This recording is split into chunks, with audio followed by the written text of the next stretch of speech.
আমাৰ আজি আমাৰ 21 দিনীয়া টুৰৰ আজি দ্বিতীয় দিনা আছিলে।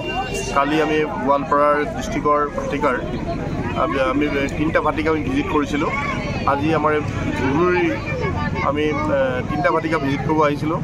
এটা আছিলে ৰাণীগঞ্জ ভাটিকা আৰু দ্বিতীয়টো হৈছে আপোনাৰ বৰকন্দা ভাটিকা। ৰাণীগঞ্জ আৰু বৰকন্দা ভাটিকা আমি একেলগে লগ হৈ পেলাই আজি বৰকন্দা ভাটিকাতে আমি তেওঁলোকৰ মিটিংখন ঠিক কৰিছিলোঁ। আমাৰ ইয়াৰ স্বাৱলম্বন সমিতি আছিলে, তেওঁলোকৰ প্ৰত্যেক সমিতিৰ স্বাৱলম্বন সমিতি মিনিমাম 25জনকৈ মেম্বাৰ আছিলে। বিশেষকৈ সকলোবোৰ মহিলাই থাকে, খুব কম পাৰ্চেণ্টেজৰ মেল থাকে। আৰু ৰাণীগঞ্জৰ সেইকে স্বাৱলম্বন সমিতিৰ লগতো কথা পতা হ'ল। তেওঁলোকৰো সকলো মেম্বাৰ ইয়ালৈ আহিছিলে। এই মেম্বাৰবোৰৰ লগত কথা পাতোঁতে আমি তেওঁলোকৰ বিভিন্ন ধৰণৰ প্লেনিঙৰ বিষয়ে আমি তেওঁলোকৰ লগত কথা পাতিছিলোঁ আৰু ইছ্যুজবোৰৰ লগত কথা পাতিছিলোঁ। কেনেকৈ আমি এই গাঁওখনত বিভিন্ন ধৰণৰ ট্ৰেইনিং তেওঁলোকৰ হতুৱাই আমি যেনেকৈ ধৰক প্ৰত্যেক ভাটিকাতে এগৰাকী বাণী থাকে। বাণী মানে যিজন বাণীয়ে স্কিল গেপৰ ওপৰত গোটেই ভাটিকাটো আণ্ডাৰষ্টেণ্ড কৰে আৰু লগতে তেওঁ ট্ৰেইনিং অৰ্গেনাইজ কৰিবৰ কাৰণে বিভিন্ন মহিলাসকলৰ লগত কথা পাতি পেলাই ট্ৰেইনিং এৰেঞ্জ কৰে। সেইটো হিচাপে আমি সেই পেটেলসকলৰ লগত কথা পতা হৈছিলে। ট্ৰেইনিং ৰিলেটেড কেনেকৈ বঢ়াব পৰা যায়। ইয়াত কৈছিলে যে বহুত মহিলাই তেওঁলোকে লিখা ছিগনেচাৰ কৰিব নাজানে, নাম লিখিব নাজানে, ঘৰ এড্ৰেছ কৰিব নোৱাৰে। সেই বস্তুটো তেওঁলোকে ইয়াত কেনেকৈ শ্বৰ্ট আউট কৰিব পৰা যায় তাৰ ওপৰত তেওঁলোকে ডিছকাছ কৰিছিলে। আৰু তেওঁলোকে ডিচাইড কৰিছে যে সেই মহিলাসকলক তেওঁলোকে ট্ৰেইনিং দিব যাতে তেওঁলোকৰ নামটো, তেওঁলোকৰ ডেট অফ বাৰ্থটো, তেওঁলোকৰ এড্ৰেছটো লিখিব পাৰে।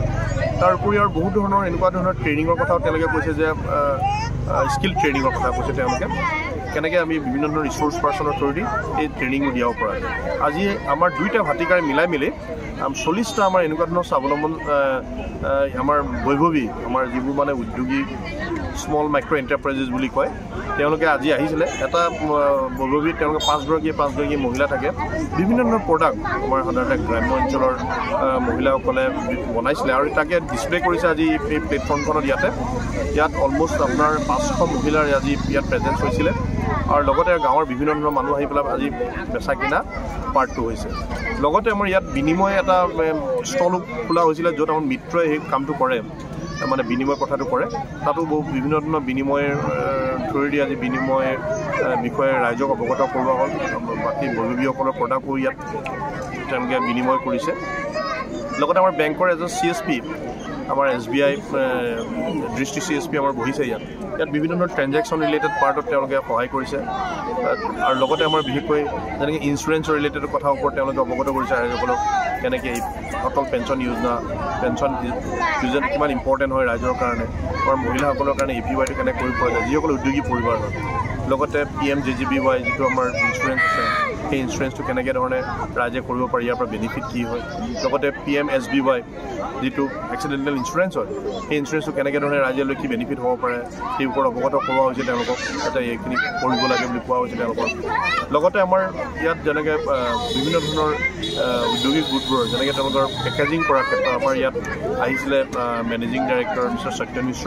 লগতে আমাৰ মিষ্টাৰ কেন লুইছ, তেওঁ US-ৰ পৰা আহিছিলে তেখেতে তেওঁ হ'ল গ্ৰেটাৰ ইম্পেক্ট ফাউণ্ডেশ্যনৰ CEO হয় তেওঁ আহি পেলাই তেওঁলোকৰ ছাজেশ্যন ইয়াত বিভিন্ন দাগি ধৰিছে কেনেকৈ গ্ৰাম্য এৰিয়াৰ মহিলাসকলে যিবোৰ প্ৰডাক্ট বনাইছে সেই প্ৰডাক্টবোৰৰ কোৱালিটি কেনেকুৱা হ'ব লাগে তেওঁলোকৰ পেকেজিং কেনেকুৱা হ'ব লাগে ব্ৰেণ্ডিংটো কেনেকুৱা হ'ব লাগে তাৰ ওপৰত বিভিন্ন ডিছকাশ্যন হৈছে কেনেকৈ তেওঁলোকক আমাৰ মহিলাসকলে প্ৰডাক্টবোৰৰ যেনেকৈ